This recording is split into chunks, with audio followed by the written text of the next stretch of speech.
कर दो। नमस्कार दोस्तों, क्षेत्रीय राज्यों का उदय और विकास, इसी टॉपिक पर हम चर्चा कर रहे हैं आपके साथ। कुल मिलाकर के आरंभिक आधुनिक भारत यानी कि 1707 ईस्वी से लेकर के 1857 ईस्वी के बीच 150 साल के आसपास जितने भी क्षेत्रीय राज्य भारत में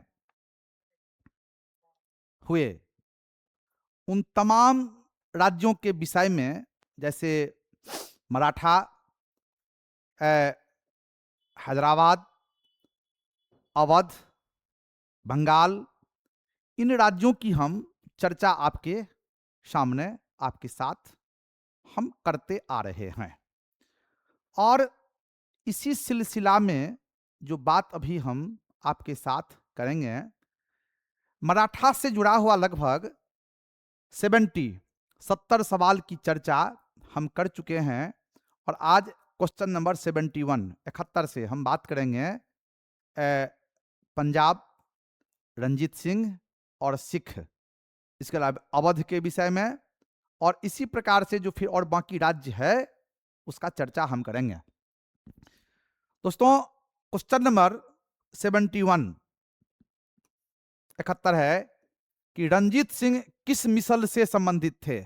किस मिसल से?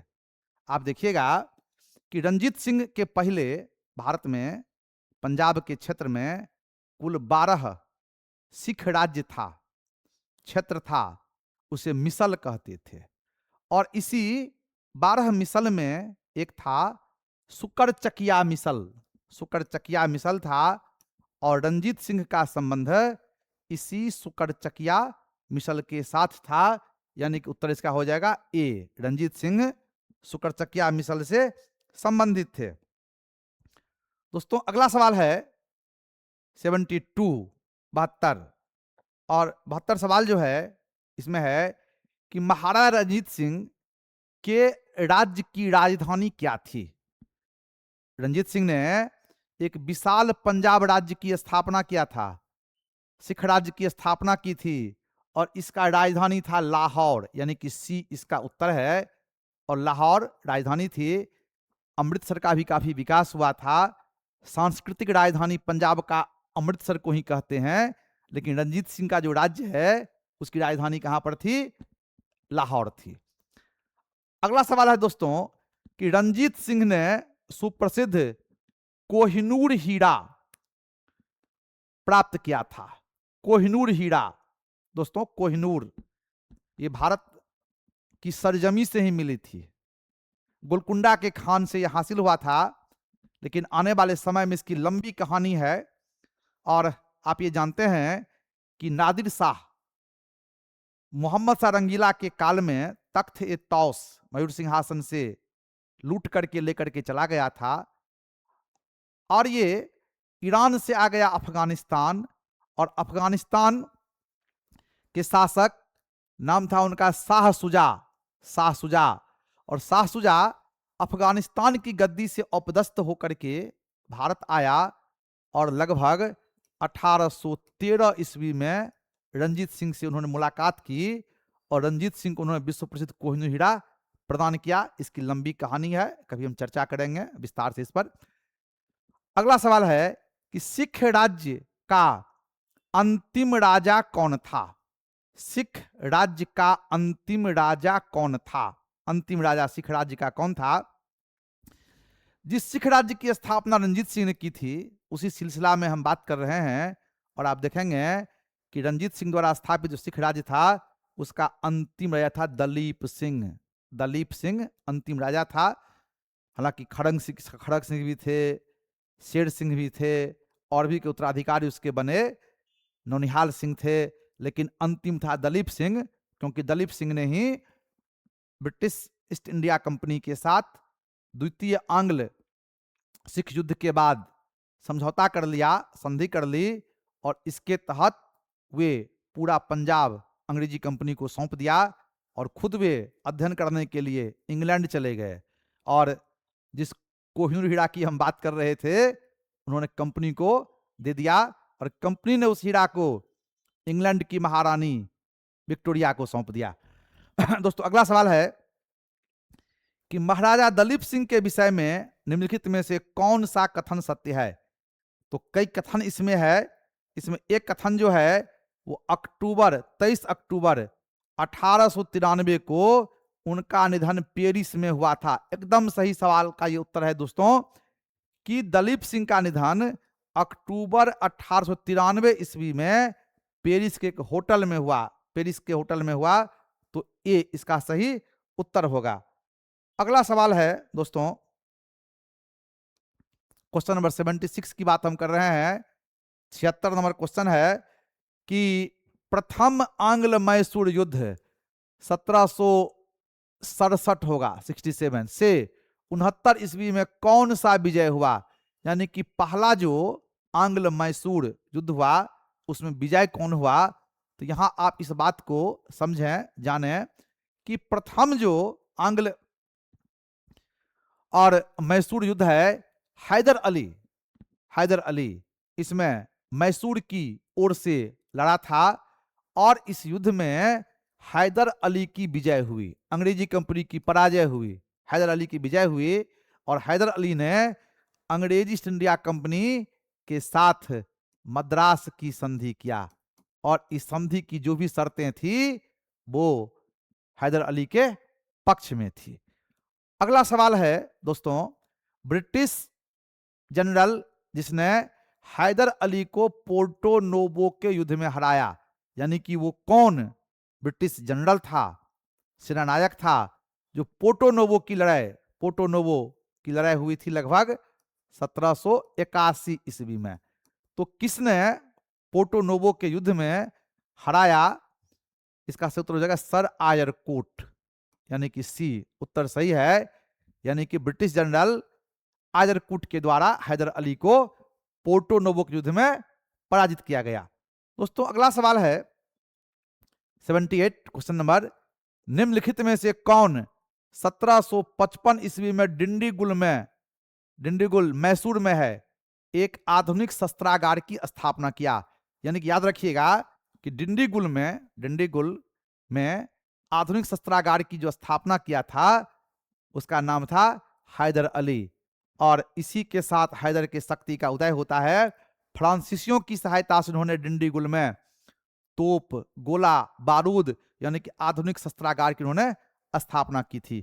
दोस्तों अगला सवाल है कि निम्नलिखित भारतीय शासकों में से कौन था जिसने विदेशों में आधुनिक पद्धति से दूतावास की स्थापना की?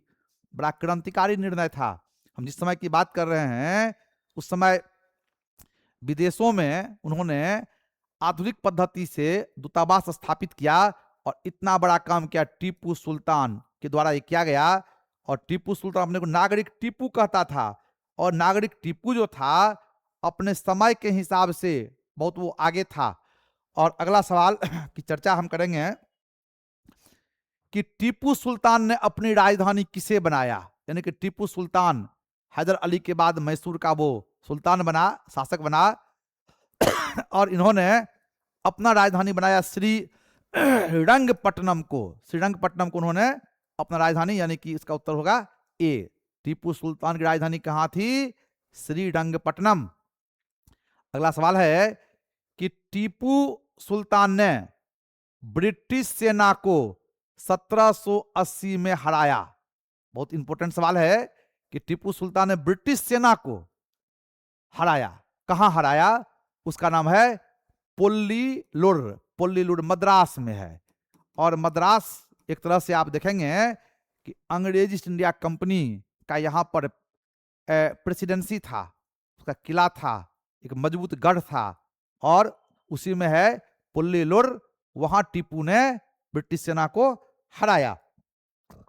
अगला सवाल है दोस्तों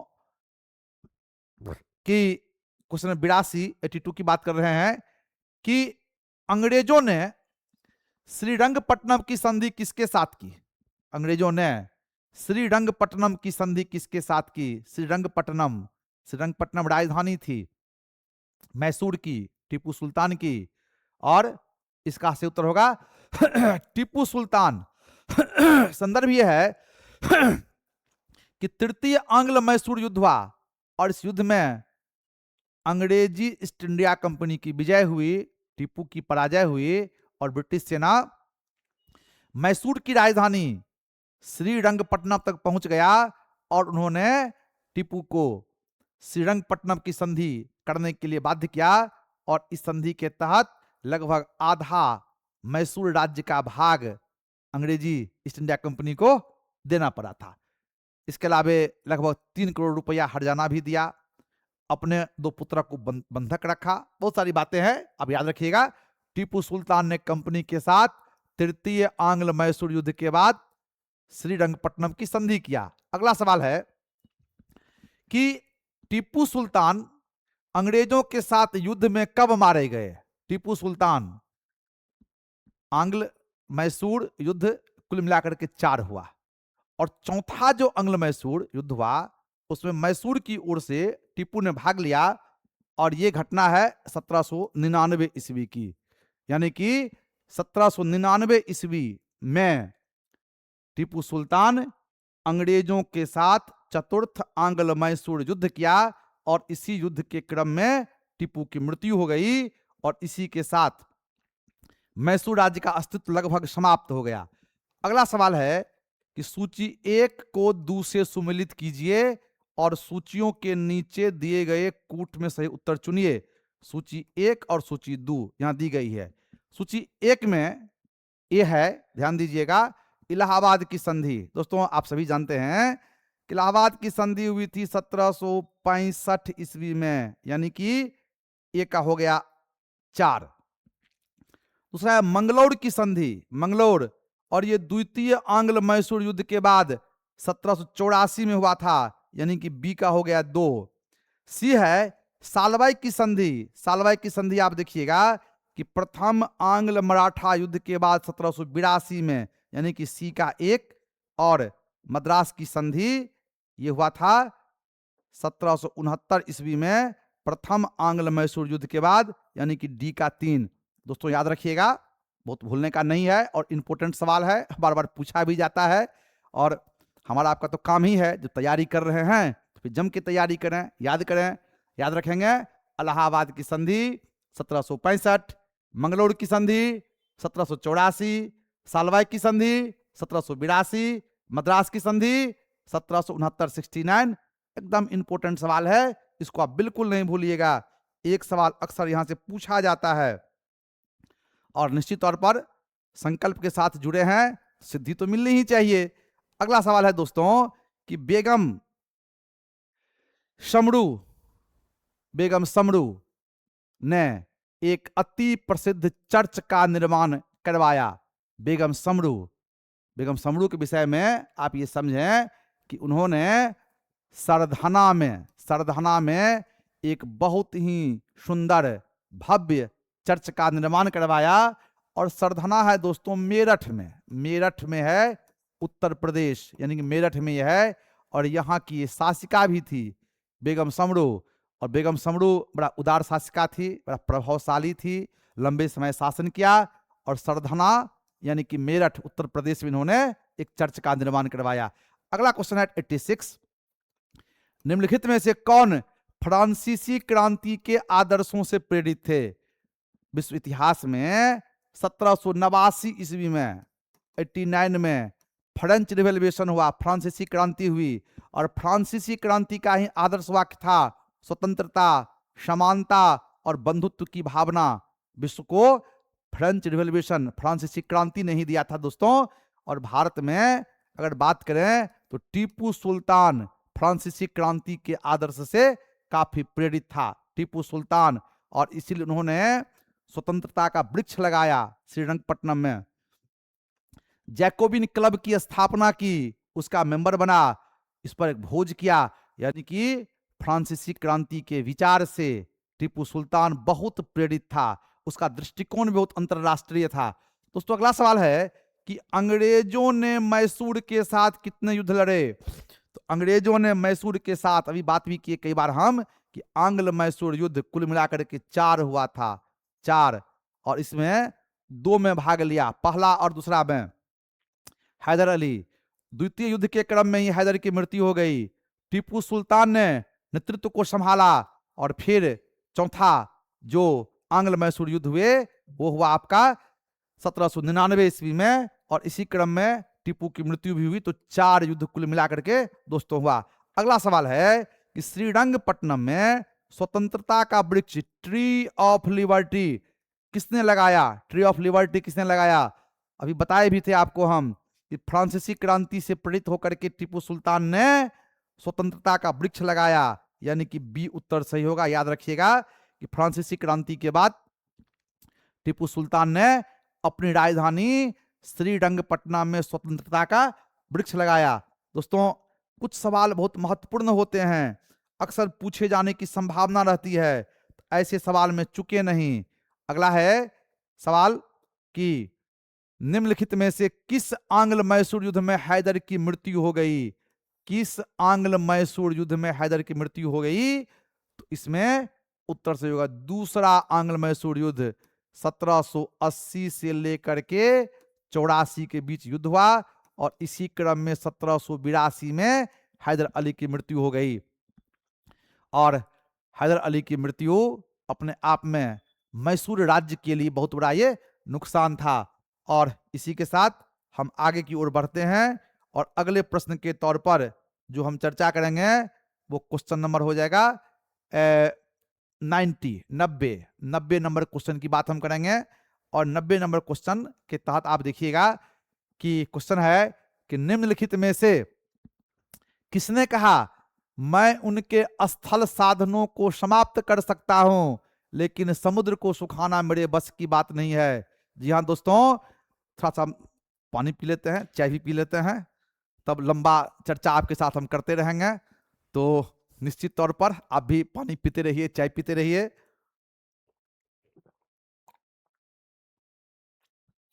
और संकल्प के साथ जुड़े रहे, खाते पीते पढ़ते रहिए, मन को उत्साहित रखिए, मन को प्रसन्न रखिए, थकावट को दूर कीजिए। सिविल सेवा की तैयारी जो करते हैं उनके लिए थकना मना है। कहा भी गया है कि रुको मत, झुको मत, थको मत, थमो मत, आज पतझड़ तो कल बसंत है।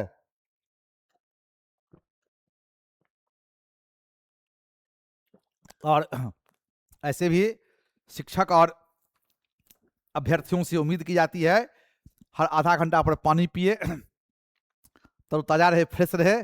जी हाँ दोस्तों, तो अगले सवाल की रूप में चर्चा हम कर रहे थे कि किसने कहा कि मैं उनके स्थल साधनों को समाप्त कर सकता हूं, लेकिन समुद्र को सुखाना हमारे बस की बात नहीं है? ये कथन है हैदर अली का। हैदर अली का द्वितीय आंग्ल मैसूर युद्ध के क्रम में निधन हो गया, लेकिन अपने मृत्यु के पूर्व उन्होंने बहुत अच्छी बातें कही। उन्होंने कहा कि मैं उनके स्थल साधनों को, उनके का मतलब अंग्रेज ईस्ट इंडिया कंपनी का, अंग्रेज का जो स्थल साधन है उसको समाप्त कर देंगे, लेकिन समुद्र को सुखाना हमारे बस की बात नहीं है। यानी कि हैदर अली ये रियलाइज कर लिया, ये अनुभव कर लिया कि अंग्रेजों के ऊपर विजय पाने के लिए नौसैनिक शक्ति मजबूत करनी होगी, और जितना मजबूत था अंग्रेजी कंपनी का उसके तुलना में हैदर का कुछ भी नहीं था। और जिसका समुद्र पे अधिकार होगा, जिसका नौसेना पे प्रभाव होगा, वही आने वाले समय में भारत पर राज करेगा। एक तरह से हैदर अली की यह भविष्यवाणी सही साबित हुई। नेक्स्ट सवाल दोस्तों है कि द्वितीय आंग्ल मैसूर युद्ध के समय गवर्नर जनरल कौन था? निश्चित तौर पर अब तक आप देखिएगा कि भारत में अंग्रेजी ईस्ट इंडिया कंपनी के शासन की जो नींव पड़ी थी प्लासी के युद्ध के बाद, वो मजबूत हो चुका था। और इसी के तहत आप देखिएगा कि बंगाल में जो गवर्नर जनरल का पद सृजित हो गया था वारेन हेस्टिंग्स थे। और वारेन हेस्टिंग्स के विषय में कहते हैं कि द्वितीय आंग्ल मैसूर युद्ध के समय वे बंगाल के गवर्नर जनरल थे, और उन्हीं के द्वारा इस प्रकार के युद्ध को अंजाम दिया गया। अगला सवाल है दोस्तों कि टीपू सुल्तान ने अंग्रेजों को निष्कासित करने के लिए निम्न में से किन देशों के साथ संपर्क किया? हैदर अली की मृत्यु के बाद आप देखेंगे कि टीपू सुल्तान मैसूर का शासक बना और टीपू सुल्तान ने ही मैसूर की ताकत को बढ़ाने के लिए कई देशों के साथ संपर्क किए। फ्रांस के साथ, अरब के साथ, अफगानिस्तान के साथ, मॉरिशस के साथ, तुर्की के साथ, और इस प्रकार इसका सूत्र डी हो जाएगा, उपर्युक्त एक में से अधिक। यानी कि इन तमाम देशों के साथ, फ्रांस, अफगानिस्तान, अरब, मॉरिशस, तुर्की के साथ टीपू सुल्तान ने एक तरह से आप देखिएगा संपर्क को स्थापित किया था। दोस्तों अगला सवाल 93 की हम चर्चा करेंगे, और क्वेश्चन नंबर जो 93 है 93 है, इसको आप ध्यान से समझिएगा। किस सिख गुरु ने प्रत्येक सिख से दशांश धार्मिक कर वसूल करना आरंभ किया एवं साधु वेश त्याग कर राजसी वस्त्र पहनना आरंभ कर दिया? यानी कि सीधा सा सवाल है, स्पष्ट सवाल है कि वे कौन सिख गुरु थे जिन्होंने सिखों को कहा कि वे अपने कुल आमदनी का दशांश अर्थात 1/10 भाग वो दे, और खुद वे सिख गुरु साधु का वेश त्याग दिया और एक राजा की भांति वस्त्र पहन करके राज दरबार में आने लगा? इसका क्षेत्र हो जाएगा ए, यानी कि अर्जुन देव। ये 5वें गुरु थे और इन्हीं का ये प्रयास रहा सिखों को अब हम एक बड़े राजनीतिक शक्ति के तौर पर में ढालें। दोस्तों अगला सवाल है कि निम्नलिखित कथनों पर विचार कीजिए। पहला कथन है कि पानीपत के तृतीय युद्ध में अहमद शाह अब्दाली ने इब्राहिम लोदी को पराजित किया। दोस्तों गौर से पढ़िएगा, परीक्षा हॉल में, परीक्षा भवन में इसका बड़ा महत्व होता है। बहुत सारे ऑप्शंस होंगे, आपको लगेगा मिलता जुलता है, और यहां पर लोग चकमा खा जाते हैं। पानीपत के तृतीय युद्ध में अहमद शाह अब्दाली, यहां तक तो सही है दोस्तों, लेकिन इब्राहिम लोदी ये गलत है। इसलिए गलत है कि इब्राहिम लोदी पानीपत के पहली लड़ाई में, प्रथम लड़ाई जो हुई थी बाबर के साथ पानीपत की, उसमें भाग लिया था। ये गलत हो गया। दूसरा है कि तृतीय आंग्ल मैसूर युद्ध में टीपू सुल्तान की मृत्यु हो गई। दोस्तों यह भी गलत है। हम कई बार बताए हैं आपको हम कि टीपू की मृत्यु 1799 में हुई थी, जो चतुर्थ आंग्ल मैसूर युद्ध था। और तीसरा है पलासी के युद्ध में सिराजुद्दौला की पराजय के लिए मीर जाफर ने अंग्रेजों से मिलकर षड्यंत्र रचा। एकदम सही है दोस्तों, ये बिल्कुल सही है। उत्तर होगा इसका बी, यानी केवल 3, ऊपर का 2 गलत है, ये तीसरा जो है वो सही है। नेक्स्ट सवाल की ओर हम बढ़ते हैं, और अगला सवाल है 96 और 96 सवाल जो है दोस्तों, इसमें लिखा हुआ है कि द्वितीय आंग्ल मैसूर युद्ध को बंद करने के लिए टीपू सुल्तान तथा अंग्रेजों के मध्य मंगलौर की संधि पर अंग्रेजों की ओर से हस्ताक्षर करने वाला मद्रास का गवर्नर कौन था? बहुत इंपॉर्टेंट सवाल है, गहराई से सवाल ये पूछा गया।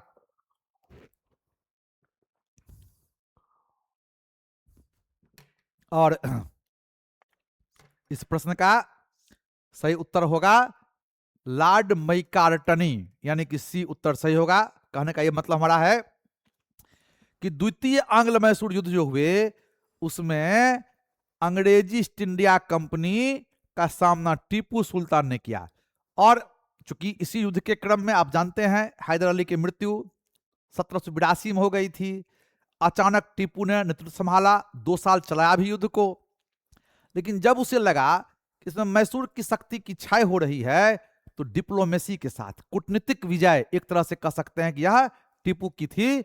और टीपू ने अंग्रेजी ईस्ट इंडिया कंपनी का मद्रास का गवर्नर लॉर्ड मैकार्टनी था, उससे यह संधि किया, मंगलौर की संधि। और इस पर दुख व्यक्त किया था बंगाल के गवर्नर जनरल वारेन हेस्टिंग्स ने। उन्होंने यहां तक कह दिया कि यह लॉर्ड मैकार्टनी कैसा व्यक्ति है, हमें अभी भी लगता है कि वह इस क्षेत्र को खो देगा। तो इस प्रकार का संशय व्यक्त किया गया था लॉर्ड मैकार्टनी पर वारेन हेस्टिंग्स के द्वारा। दोस्तों अगले सवाल की ओर हम बढ़ते हैं और इसमें हम चर्चा करते हैं आपके साथ क्वेश्चन नंबर 97। और क्वेश्चन नंबर 97 97 है क्वेश्चन नंबर, और 97 क्वेश्चन ये कहता है कि निम्न में एक मुगल सम्राट द्वारा नियुक्त बंगाल का अंतिम गवर्नर कौन था। तो मुगल सम्राट का यह नाम हो जाएगा औरंगजेब, यहां पर संदर्भ है औरंगजेब, और उत्तर हो जाएगा बी मुर्शीद कुली खां।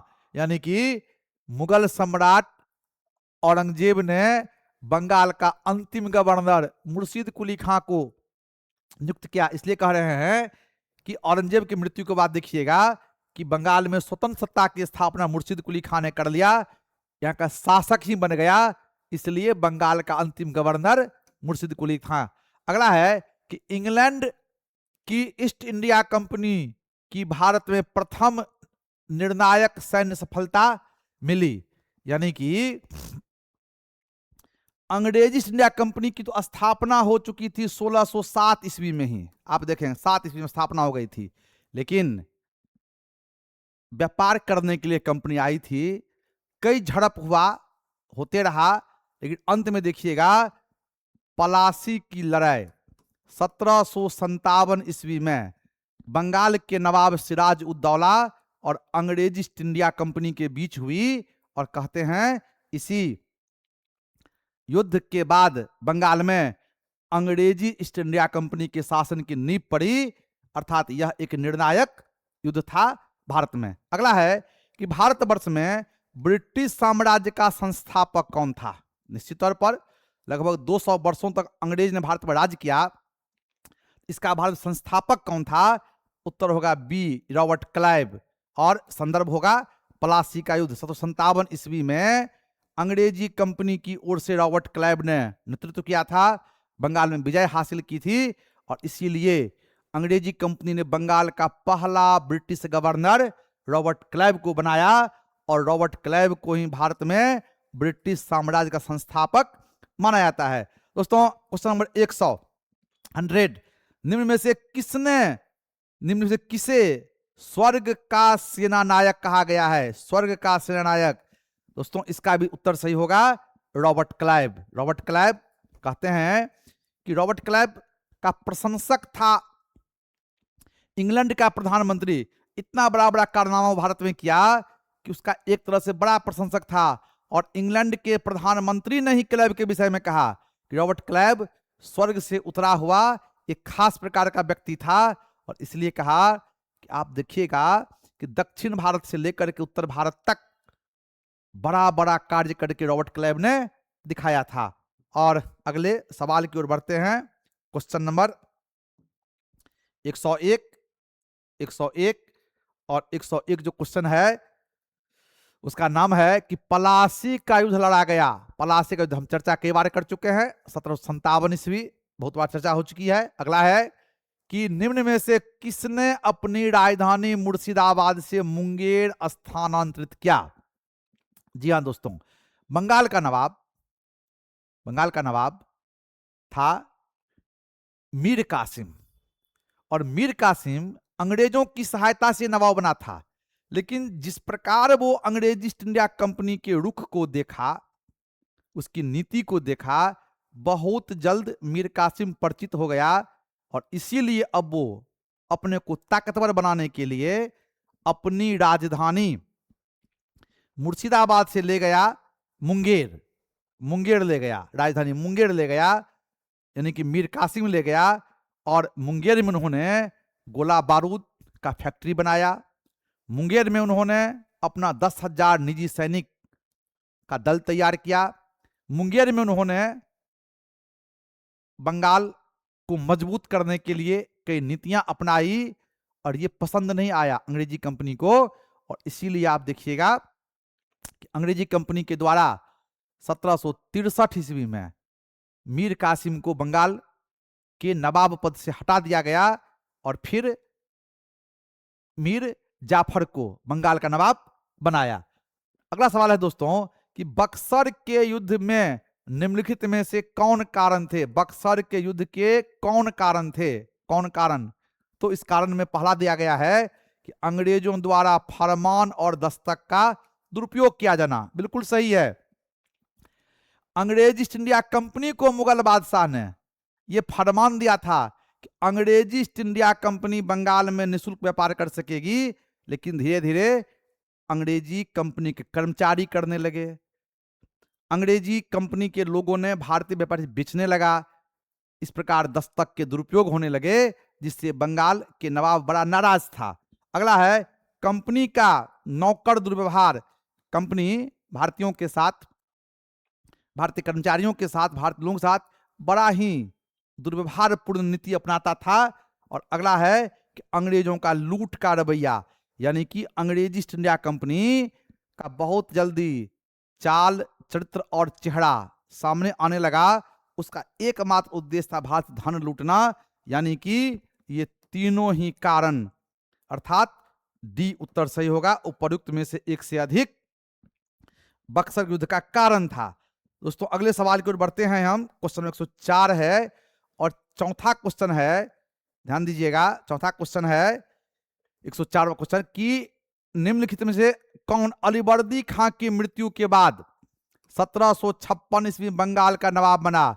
दोस्तों अलीवर्दी खां के विषय में कहते हैं कि बंगाल का ये अंतिम योग्य नवाब था। अंतिम योग्य नवाब अलीवर्दी खां था। अंग्रेजों की तुलना इन्होंने मधुमक्खी के साथ किया और कहा इन्हें ना छेड़ा जाए, शहद देगी, और छेड़ दिया जाए तो काट काट के खा जाएगी। और इस में देखिएगा अलीवर्दी खां के मृत्यु के बाद उसका अपना कोई पुत्र नहीं था, सिर्फ 3 पुत्रियां उसकी थी। और इसी में उसका एक नाती था, सिराज उद दौला। और अलीवर्दी खां के मृत्यु के बाद 1756 ईस्वी में सिराज उद दौला बंगाल का नवाब बना। क्वेश्चन 105, निम्न में बंगाल के गठन में किसकी महत्वपूर्ण भूमिका रही? यानी कि बंगाल का गठन किसने किया?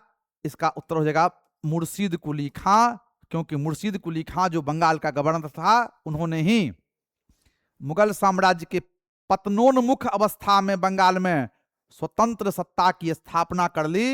यानी मुर्शीद कुली खां और अलीवर्दी खां इस राज्य को कम से कम स्टेबल रखा, ये इसकी अहम भूमिका थी। दोस्तों अगले सवाल की ओर बढ़ते हैं हम और क्वेश्चन नंबर होगा 106।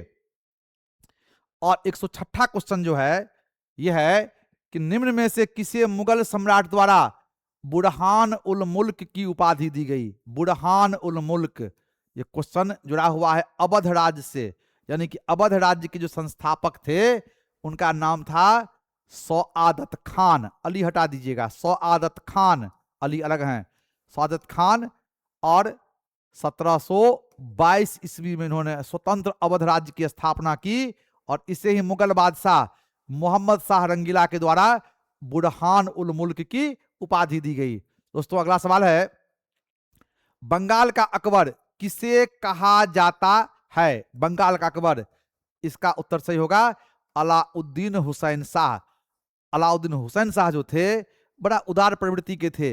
हिंदू और मुस्लिम प्रजा के बीच किसी प्रकार का कोई भेदभाव ये नहीं किया और इसीलिए इनके इस नीति के कारण से बंगाल का अकबर अलाउद्दीन हुसैन शाह को कहा गया।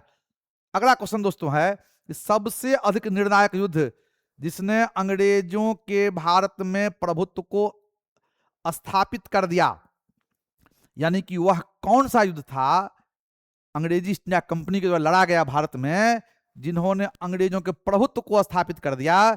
इसका सही उत्तर होगा बक्सर का युद्ध। बक्सर आप सभी जानते हैं 1764 ईस्वी में बक्सर की लड़ाई हुई।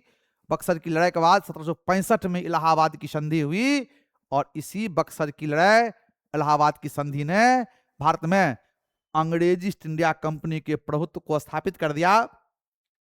और अब यह तय हो गया कि अंग्रेजी ईस्ट इंडिया कंपनी को अब भारत में चुनौती देने की साहस किसी भारतीय शक्तियों में नहीं है। तो ये अपने आप में बड़ा ही महत्वपूर्ण सवाल है। अगला सवाल है दोस्तों, अगला सवाल है जो चर्चा भी करेंगे आपके साथ हम,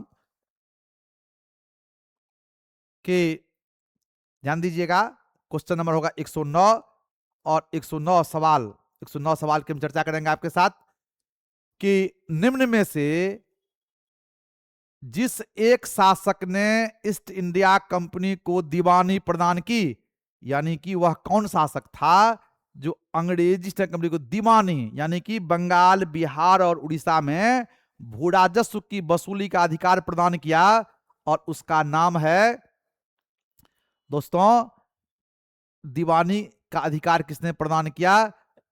शाह आलम द्वितीय। शाह आलम द्वितीय 1764 में बक्सर की लड़ाई में अंग्रेजी ईस्ट इंडिया कंपनी के खिलाफ भाग लिया, और 1765 ईस्वी में उन्होंने अंग्रेजी कंपनी से इलाहाबाद की संधि की, और इसी संधि के तहत उन्होंने अंग्रेजी ईस्ट इंडिया कंपनी को बंगाल, बिहार और उड़ीसा में दीवानी यानी कि भू राजस्व की वसूली का उन्होंने अधिकार दिया। मित्रों, अगला सवाल है कि सम्राट शाह आलम द्वितीय ने ईस्ट इंडिया कंपनी को बंगाल, बिहार और उड़ीसा में दीवानी प्रदान की। अभी जस्ट बताए थे आपको हम कि बंगाल, बिहार और उड़ीसा में दीवानी दिया, मतलब भू राजस्व की वसूली का अधिकार दिया। इसका सही उत्तर होगा 12 अगस्त 1765 ईस्वी को इलाहाबाद की ये पहली संधि हुई थी, और इलाहाबाद की पहली संधि के तहत ही, हालांकि आप ये जान लें, एक और संधि हुई थी, वो थी 16 अगस्त 1765 ईस्वी को हुई थी, लेकिन यहां पर आप देखेंगे पहली संधि हुई थी 12 अगस्त 1765, और इसी के तहत शाह आलम द्वितीय ने अंग्रेजी ईस्ट इंडिया कंपनी को बंगाल, बिहार और उड़ीसा में दीवानी का अधिकार प्रदान किया। दोस्तों, अगला सवाल है, इलाहाबाद की संधि के बाद रॉबर्ट क्लाइव ने मुर्शिदाबाद का उपदीवान किसे बनाया? एकदम सा बहुत अच्छा सवाल है। इलाहाबाद की संधि अपने आप में इंपोर्टेंट है 1765 ईस्वी में, और बताए आपको हम कि मुगल बादशाह शाह आलम द्वितीय ने अंग्रेजी कंपनी को बंगाल, बिहार और उड़ीसा में दीवानी राजस्व की वसूली का अधिकार दिया, और अंग्रेजी कंपनी स्वयं वो खुद कर वसूलने की क्षमता नहीं रखती थी, वो अनुभव नहीं था, और इसीलिए क्या किया उन्होंने अपनी ओर से मोहम्मद रजा खां को बंगाल में अपना दीवान यानी उप दीवान उन्होंने नियुक्त किया। दोस्तों, अगला सवाल की ओर बढ़ते हैं हम, और नेक्स्ट सवाल है क्वेश्चन नंबर 112, और 112 क्वेश्चन की चर्चा कर रहे हैं कि बंगाल के किस नवाब ने अपनी राजधानी को ढाका, बांग्लादेश से मुर्शिदाबाद लाया? तो यहां 112 नंबर क्वेश्चन है, बंगाल के किस नवाब ने अपनी राजधानी ढाका यानी कि आज का बांग्लादेश, तब बंगाल ही में था, मुर्शिदाबाद स्थानांतरित किया? तो दोस्तों, इसका सही उत्तर हो जाएगा मुर्शीद कुली खां। मुर्शीद कुली खां, यहां दो सवाल याद रखिएगा कि मुर्शीद कुली खां जो बंगाल के नवाब थे, उन्होंने ढाका से अपना राजधानी लाया मुर्शिदाबाद। और दोस्तों, इसी प्रश्न को हम आगे बढ़ाते हैं कि मुर्शिदाबाद से राजधानी मुंगेर किसने ले गया? तो मीर कासिम। दोनों इंपोर्टेंट नोट कहीं कर लीजिएगा कि ढाका से मुर्शिदाबाद राजधानी मुर्शीद कुली खां ने लाया, जबकि मुर्शिदाबाद से मुंगेर राजधानी बंगाल के नवाब मीर कासिम ले गए। दोस्तों, अगला सवाल है 113 कि क्षेत्रीय राज्यों का उदय मुगलों के पतन के प्रमुख कारणों में से एक था। किस शासक के शासन काल के दौरान अवध, हैदराबाद, बंगाल, पंजाब जैसे स्वतंत्र राज्यों का उदय हुआ? बहुत ही महत्वपूर्ण सवाल दोस्तों ये है, इसलिए महत्वपूर्ण है कि मुगल साम्राज्य का पतन यहीं से आरंभ हो जाता है, और कहते हैं इसका सही उत्तर हो जाएगा, क्वेश्चन नंबर 113 था मोहम्मद शाह रंगीला। मोहम्मद शाह रंगीला, रंगीला बादशाह, और मोहम्मद शाह रंगीला के काल में ही आप देखिएगा कि ताश के पत्ते की भांति मुगल साम्राज्य बिखर गया, बिल्कुल ढह गया बालू की ढेर की भांति, और मोहम्मद रंगीला इसको बचा नहीं पाया। इन्हीं के काल में हैदराबाद स्वतंत्र हो गया, बंगाल मुर्शिद कुली खां, अवध में, पंजाब में बिल्कुल लड़ी लग गई, यानी कि सबसे ज्यादा स्वतंत्र राज्यों का उदय मुगल बादशाह मोहम्मद रंगीला के काल में ही हुए। नेक्स्ट सवाल है, 1722 में अवध के स्वतंत्र राज्य की स्थापना किसने किया? अवध के, और सआदत खां ए, और इसे ही बुरहान उल मुल्क की उपाधि मुगल बादशाह के द्वारा दिया गया। दोस्तों अगला सवाल है, किस अवध शासक ने भगोड़े मुगल सम्राट शाह आलम द्वितीय को आश्रय दिया? एकदम सा परफेक्ट सवाल है ये, कि मुगल बादशाह शाह आलम द्वितीय को दिल्ली छोड़ना पड़ा था, दिल्ली उसको प्रवेश नहीं करने दिया, उसका खुद वजीर, और ऐसी स्थिति में वहां से वो भाग करके अवध आया, और अवध में सुजा उद्दौला ने उसे आश्रय दिया, उसे शरण दिया, और शरण बड़ा महंगा पड़ गया उसको, इसलिए जब वो शरण दिए हुए था उसी समय बक्सर की लड़ाई हुई, इलाहाबाद की संधि हुई, और इसके माध्यम से मुगल तो डूबा ही, अवध को भी ले डूबा। हम तो डूबे सलाम, तुम्हें भी ले चले, ये स्थिति यहां पर हो गई। दोस्तों अगला सवाल है कि अवध का अंतिम नवाब कौन था?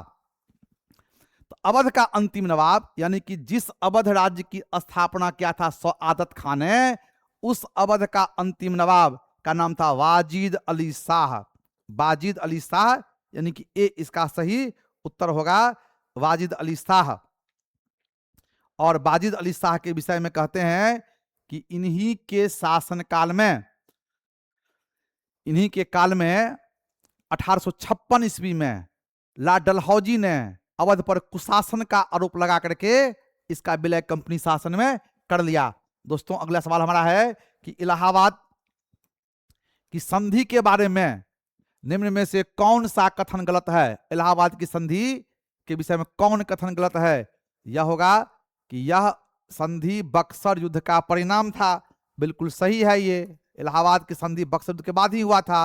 अगला है कि इलाहाबाद की संधि 1765 अहमद शाह के शासन में संपन्न हुई। अहमद शाह गलत है दोस्तों, शाह आलम द्वितीय, शाह आलम द्वितीय इस समय मुगल बादशाह थे। तीसरा है, इस संधि के तहत अंग्रेजों को बंगाल, बिहार और उड़ीसा की दीवानी अधिकार मिल गया, यानी कि 1 और 3 सही है, और इसका जो गलत है वो होगा 2, माने ए इसका उत्तर होगा।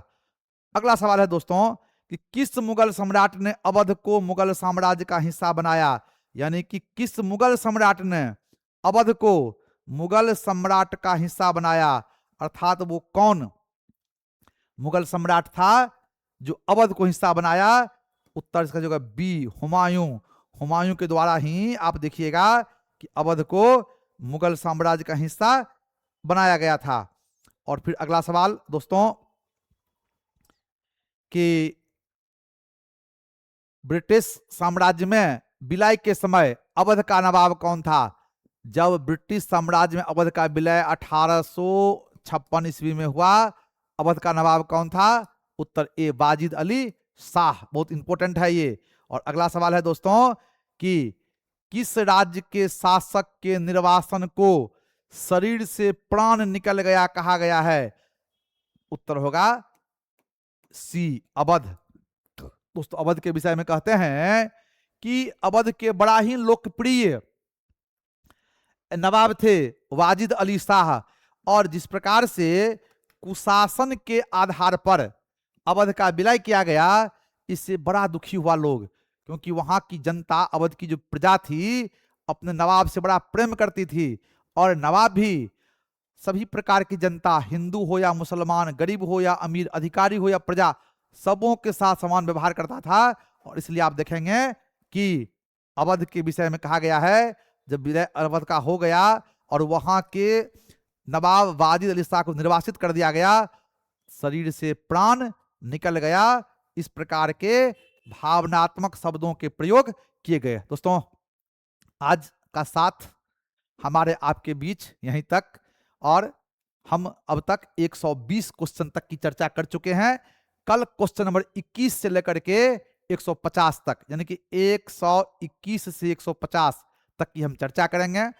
इसी प्रकार के तमाम सवाल सारे गर्भित होंगे, बड़ा इंपॉर्टेंट होगा, आप बिल्कुल मिस नहीं करें। हमारा एक एक वीडियो देखें, खास करके जो 72वीं बीपीएससी की परीक्षा अभी देंगे कुछ महीना के बाद, जो 73वीं की तैयारी कर रहे हैं, इसके अलावा यूपीएससी, बीपीएससी, विभिन्न स्टेट पीसीएस, बिहार दरोगा, बिहार एसआई, बिहार शिक्षक, किसी भी प्रतियोगिता परीक्षा की तैयारी आप कर रहे हैं, हमारा यह जो क्वेश्चन का कलेक्शन है बड़ा उपयोगी होगा। आप देखें, आप समझें, कोई दिक्कत आपको हो, आप संकल्प सिविल सर्विसेज, बाजार समिति, बहादुरपुर थाना के पास आप आए। आप कोचिंग में, जो कोचिंग का हमारा कोर मेंबर लोग हैं, उनसे आप संपर्क करें। हमेशा शिक्षकों का दल यहाँ पर तैयार रहते हैं, हर संभव आपको सहायता करेंगे। दोस्तों, हमारे और आपके बीच जो सेवा का भाव है, आर्थिक तौर पर आप कमजोर भी होंगे, तो ये हमारे आपके बीच बाधक नहीं बनेगा। यथाशीघ्र संकल्प से जुड़ें, अपने सफलता का मार्ग प्रशस्त करें। इन्हीं शुभकामनाओं के साथ नमस्कार, धन्यवाद। पुनः पधारें, फिर आएँ, फिर वीडियो देखें, इसे लाइक करें, सब्सक्राइब करें, हमारा भी हौसला अफजाई करें, ताकि आपके लिए निरंतर कार्य करते रहें। नमस्कार।